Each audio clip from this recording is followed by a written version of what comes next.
द्रौपदी जी के लिए वो उत्सव रजस्वला अवस्था में थी जब भगवान आए। भगवान ने टच करने से पहले नहीं सोचा कि रजस्वला अवस्था में है। आप और हम कौन होते हैं सोचने वाले, ये मत करो वो मत करो।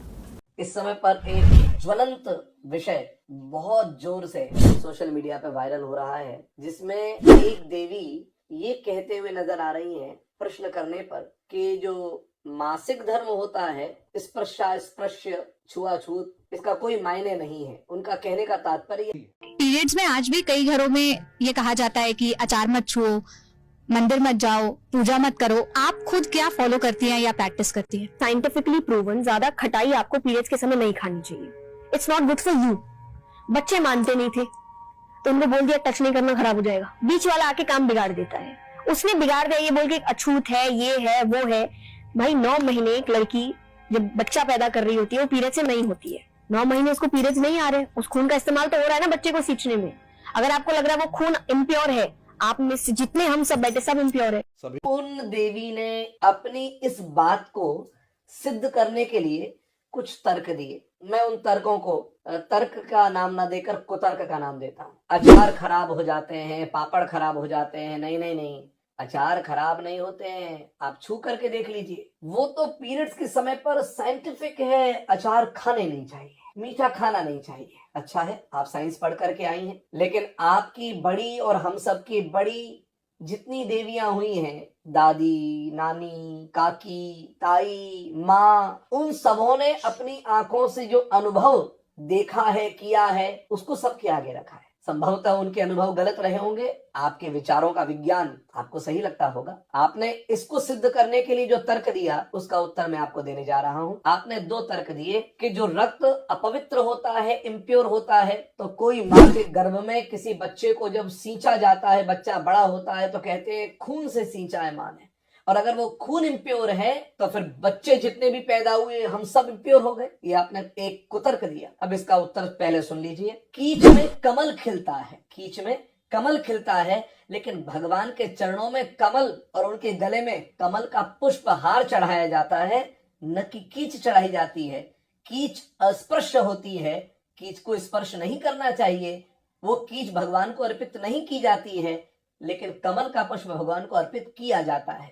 उसी प्रकार से वह रक्त इम्प्योर है, लेकिन जितनी संतति है उनमें इम्प्योरिटी नहीं है। उनको आप मिलाइए मत, उनको मर्ज मत कीजिए। अपने बात को सिद्ध करने के लिए इस प्रकार का कुतर्क मत दीजिए। दूसरी बात, आपने कहा कि द्रौपदी रजस्वला अवस्था में थी, मासिक धर्म से थी। उस समय भगवान अगर ये देखते रजस्वला है तो उसको टच ही क्यों करते?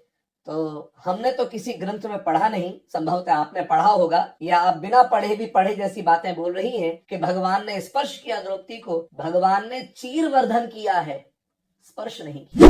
और अगर उस दृष्टि से देखें कि वे ईश्वर हैं, फिर तो धरती में भी वही ईश्वर है, आकाश में भी वही ईश्वर है, पवन में भी वही ईश्वर है, और द्रौपदी के अंदर भी वही ईश्वर है, और हर रजस्वला के अंदर वही ईश्वर है।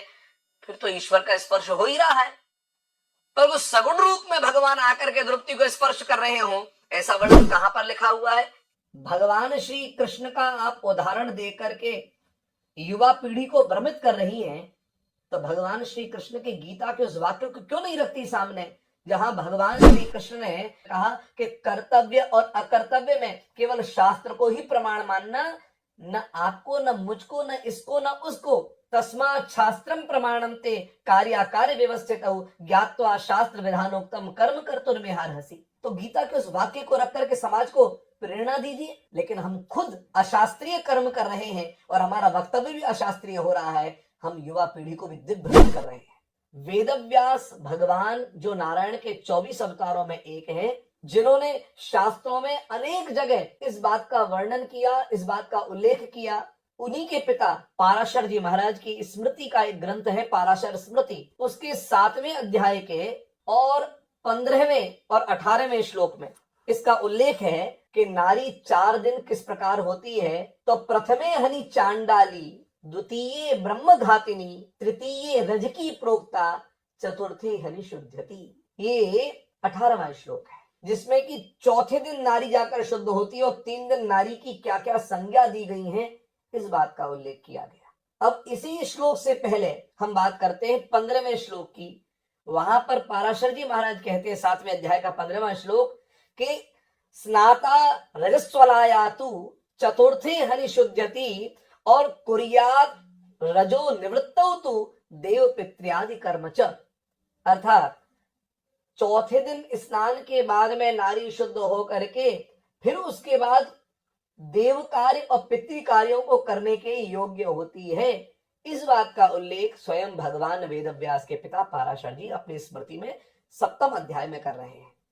तो देवी हाथ जोड़कर निवेदन और इस विचारधारा को जो स्वीकार रहे हो, देवी की इन कुतर्क की बातों को लेकर स्वीकार रहे हो, उन सबसे भी करबद्ध निवेदन है, ये भारत देश है, सनातन का देश है, शास्त्रों के मर्यादा को रखते हुए हम अपने जीवन को चलाएं। हमारा वक्तव्य भी वैसा ही रहे जो शास्त्रों की मर्यादाओं का पालन करने वाला हो, मानव जीवन का कल्याण हो। सर्वे भवन्तु सुखिनः, सर्वे सन्तु निरामयाः, सर्वे भद्राणि पश्यन्तु, मां कश्चित् दुःख भाग् भवेत्। सभी को जय सिया राम, जय श्री कृष्ण, राधे राधे।